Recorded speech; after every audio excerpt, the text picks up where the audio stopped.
যখন আমি ছোট ছিলাম আমি আমার ভাইবোনদের সাথে মায়ের ঘরে ঘুমাতাম।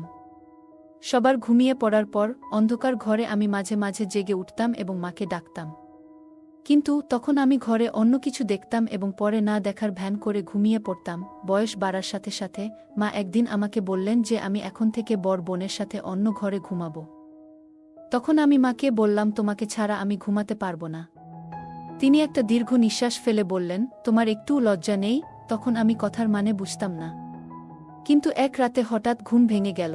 মা আমাকে ঘুমিয়ে দিয়ে বাবার বিছানায় গিয়েছিলেন।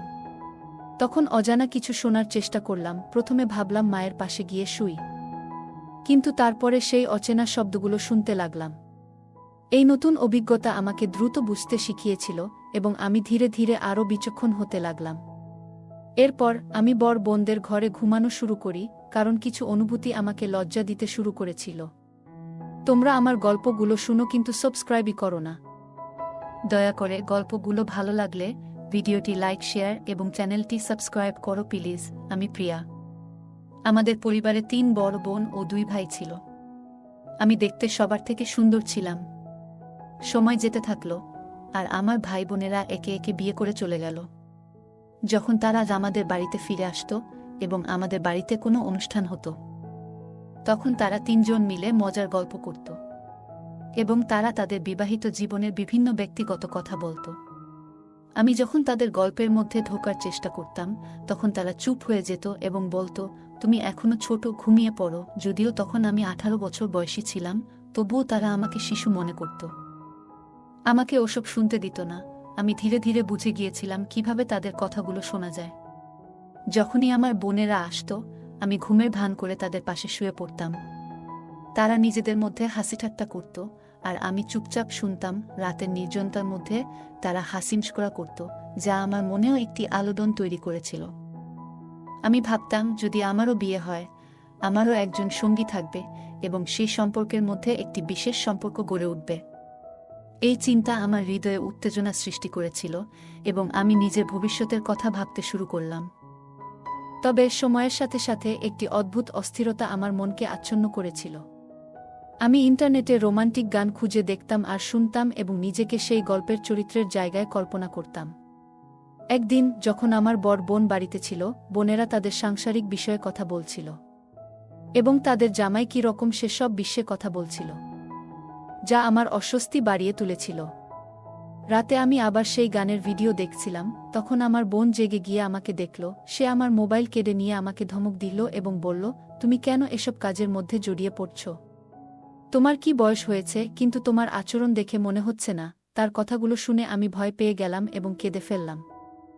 আমি তাকে বোঝানোর চেষ্টা করলাম যে আমি সত্যিই কিছু ভুল করিনি, শুধু বিষয়টা পছন্দ তাই দেখছিলাম। আমি ভিডিওটি দেখছিলাম, কিন্তু বড় বোন আমাকে খুব বকাঝকা করল। পরের দিন সে আমার মোবাইল ফেরত দিল, তবে আমাকে প্রতিশ্রুতি দিতে বলল যে যদি আমি আবার এমন কিছু দেখি তাহলে সমস্যা হবে। আমি কলেজে ফিরে গিয়ে পড়াশোনায় মনোযোগ দেওয়ার চেষ্টা করলাম, কিন্তু যখনই আমার বন্ধুদের তাদের প্রেমিকদের সাথে ব্যক্তিগত কথা বলতে শুনতাম, সেই পুরনো অনুভূতি আবার ফিরে আসত। 18 বছর বয়সে আমি আবার একই রোমান্টিক গানের ভিডিও দেখলাম, আর সেই মুহূর্তে বোন আমাকে ধমক দিল। সে বলল, আমি তো তোমাকে নিষেধ করেছিলাম, কিন্তু তুমি শোনোনি। মনে হচ্ছে তুমি বড় হচ্ছ, তাই এসব ব্যাপারে আগ্রহ দেখাচ্ছ। এখন মাকে বলতে হবে। আমি রাগ সামলাতে না পেরে বললাম, হ্যাঁ, তোমরা বিয়ে করে জীবনে সুখী, কিন্তু আমাকে একটা গানের ভিডিও দেখতে দিচ্ছ না। তাহলে মাকে বলো আমাকেও বিয়ে করাতে। আমি তো বড় হয়েছি, ঘরের কাজও ঠিকঠাক করি, আর যখনই কিছু বলি তখনই তুমি আমাকে থাপ্পড় মারো।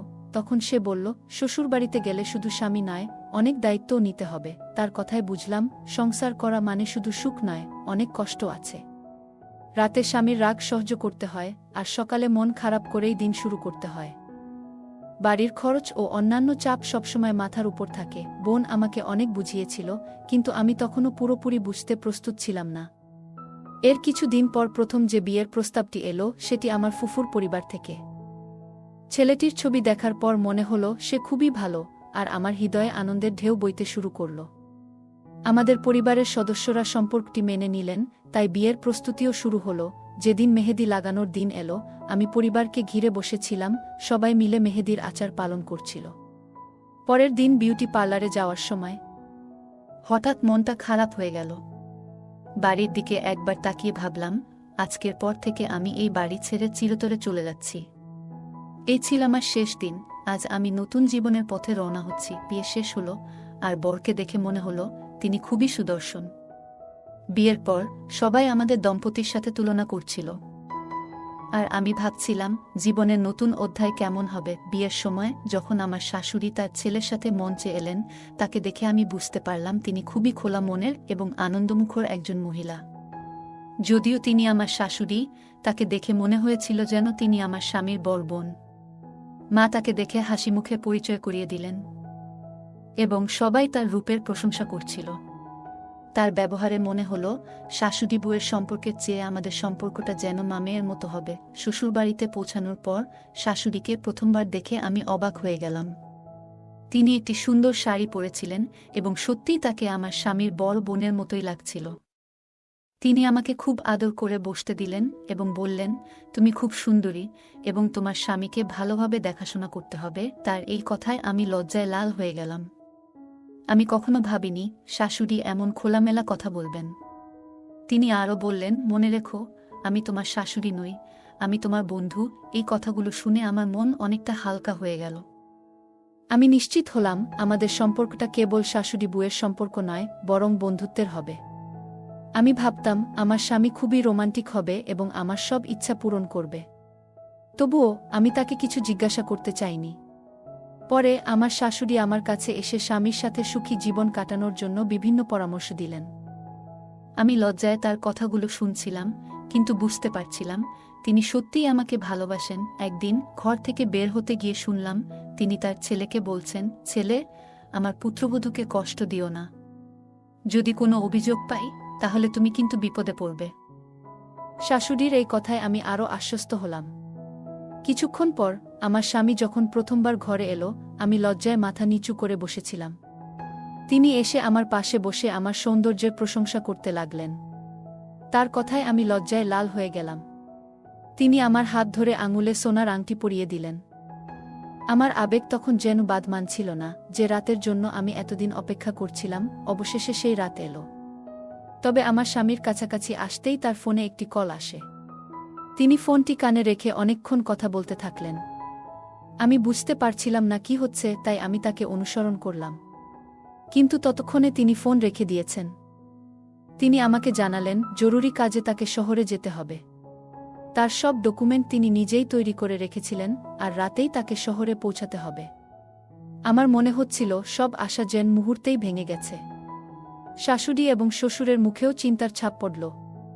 শাশুড়ি, যিনি প্রতিদিন বেশ নরম মনের মানুষ বলে মনে হতেন, তাকে এভাবে চিন্তিত দেখে আমি অবাক হলাম। আমার স্বামী শাশুড়ি ও শ্বশুরকে জানালেন কাজের জন্য তাকে যেতে হবে। তারা দুজনেই অনুরোধ করলেন, আজ তোমাদের প্রথম রাত, এটি খুবই গুরুত্বপূর্ণ। কিন্তু তিনি বললেন, আমার কাজের দায়িত্ব খুবই জরুরি। আমাদের সারা জীবন একসাথে থাকার সময় আছে। এরপর তিনি চলে গেলেন, আর আমি তাকে তার লাগেজ প্যাক করতে সাহায্য করলাম। শ্বশুর বিদায় জানিয়ে দিলেন এবং শাশুড়ি এসে আমার পাশে বসলেন, বারবার ক্ষমা চাইলেন। আমি বললাম, কোনো সমস্যা নেই। শ্বশুর শাশুড়ি নিজেদের রুমে চলে গেলেন, আর আমি জামাকাপড় বদলে বিছানায় শুয়ে পড়লাম। ভেতরে ভেতরে খুব অস্থিরতা কাজ করছিল। ভাবছিলাম এই দুদিন কিভাবে কাটবে। এতদিন যেখানেই ছিলাম সেখান থেকেই দুদিন কাটাতে হবে। রাতের দিকে বাড়ির সবাই এসে মজা করে জিজ্ঞাসা করল, স্বামী ছাড়া কিভাবে কাটবে? আমার বোনেরা দুষ্টুমি করে বলল, কাল রাতে কি হয়েছিল? তোমার স্বামী তো চলে গেছে। বড় আপুর কথাগুলো শুনে লজ্জা পেয়ে গেলাম। তিনি আবার রেগে গিয়ে আমার সামনে এসে বললেন, তুমি যতটা বেপরোয়া ছিলে, আমি যদি পারতাম এখনই তোমাকে শাস্তি দিতাম। 2 দিন পর আমি লক্ষ্য করলাম আমার শাশুড়ি আমাকে নিয়ে কিছুটা অস্বস্তি অনুভব করছিলেন। আমার স্বামী তখন আরও দূরে সরে যাচ্ছিলেন এবং জানালেন যে তিনি 2 সপ্তাহ পর ফিরে আসবেন। আমি শাশুড়ি ও শ্বশুরের সঙ্গে সময় কাটাতে লাগলাম এবং একদিন বসার ঘরে শাশুড়ির পাশে বসলাম। আমি মজা করে বললাম, আম্মু, তোমাকে দেখে তো মনে হয় না যে তুমি একটি ছোট ছেলের মা। আজকালকার মেয়েরাও তোমার মতো এত দীপ্তি ধরে রাখতে পারে না। শাশুড়ি হেসে বললেন, তুমি খুব মজার। তোমার শ্বশুর আমাকে এতটাই ভালোবাসেন যে এই বয়সেও আমাদের সম্পর্ক সুন্দরভাবে চলছে। শাশুড়ির এই কথা শুনে আমি কিছুটা লজ্জিত হলাম, কিন্তু রাতে অস্থিরতা বাড়তে লাগল। আমি ঘেমে গিয়েছিলাম এবং গলা শুকিয়ে গিয়েছিল। পানি খেতে রান্নাঘরের দিকে হাঁটতে লাগলাম, কিন্তু হঠাৎ শাশুড়ির ঘর থেকে কিছু অদ্ভুত শব্দ শুনতে পেলাম। নিজেকে থামাতে না পেরে দরজার কাছে গিয়ে কান পেতে শুনতে শুরু করলাম। আমি ভাবছিলাম, এই বয়সেও তারা সুখে আছে। শাশুড়ি বলছিলেন, আমার বয়স হয়েছে, বাড়িতে একটা ছোট বউ আছে, আমাকে একটু শান্তি দাও। কিন্তু শ্বশুর হেসে বললেন, তাহলে কি হয়েছে? আমাদের ছেলের বউও তো এই বাড়িতে আছে, সে তো ছোট নয়। এই কথাগুলো শুনে আমি বিস্মিত হয়ে গেলাম। সকালে যখন শাশুড়ি ও শ্বশুর ঘর থেকে বের হলেন, তখন আমি তাদের সাথে চোখে চোখ মিলানোর সাহস করতে পারছিলাম না। আমি তার চোখের ভাষা বুঝতে পারছিলাম, সুরের, তার দৃষ্টি ছিল কিছুটা অদ্ভুত। যখন আমি আমার স্বামীর সাথে কথা বলার চেষ্টা করলাম, সে আমাকে এড়িয়ে গিয়ে বলল, আমি খুব ব্যস্ত, অনেক কাজ আছে, ফিরতে সময় লাগবে। একদিন শাশুড়ির শরীর খারাপ হয়ে গেল, তার রক্তচাপ বেড়ে গিয়েছিল। তিনি বললেন, বৌমা, রান্নাঘরে ওষুধ রেখেছি, ওষুধটি একটু দুধে মিশিয়ে আমাকে খাইয়ে করিয়ে দেও। আমি এক গ্লাস দুধ নিয়ে ওষুধ মিশিয়ে দিলাম। কিন্তু আমি চিন্তিত ছিলাম, কিছু ভুল হতে পারে। ঠিক সেই সময় শাশুড়ির ফোনে একটা কল এলো, যেটা আমার স্বামীর ফোন থেকে আসছিল। আমি ফোন কানে লাগাতেই শুনলাম আমার স্বামী বলছে, তোমার বউকে বলো আমার অন্য কোথাও সম্পর্ক হয়েছে এবং সেই মেয়েটি এখন আমার সন্তানের মা হতে চলেছে। তাই সে আমাকে শহরে আসতে বলেছে এবং হুমকি দিচ্ছে, যদি আমি তাকে বিয়ে না করি তবে সে আমার বিরুদ্ধে মামলা করবে। এখানে পুলিশ কতটা কঠোর তা তো তোমরা জানো। এই কথা শুনে আমি হতবাক হয়ে গেলাম, সব স্বপ্ন যেন মুহূর্তেই ভেঙে পড়ল। শাশুড়িকে সেই অবস্থায় রেখে আমি কাঁদতে কাঁদতে আমার বাবা মাকে সব জানালাম এবং শ্বশুর শাশুড়ির কাছে বিষয়টি খুলে বললাম। শ্বশুর শাশুড়ি বললেন, আমাদের সম্পত্তি যদি আমাদের ছেলের নামে হয় তাহলে আমরা তাকে ছেড়ে দেব এবং তুমি আমাদের পুত্রবধূ হয়ে থাকবে। কিন্তু কিছুদিন পর আমার বাবা আদালতে এই প্রস্তাবটি অস্বীকার করলেন এবং আমি অল্প বয়সেই বিবাহ বিচ্ছেদ পেলাম, যা আমি কখনো ভাবতেও পারিনি।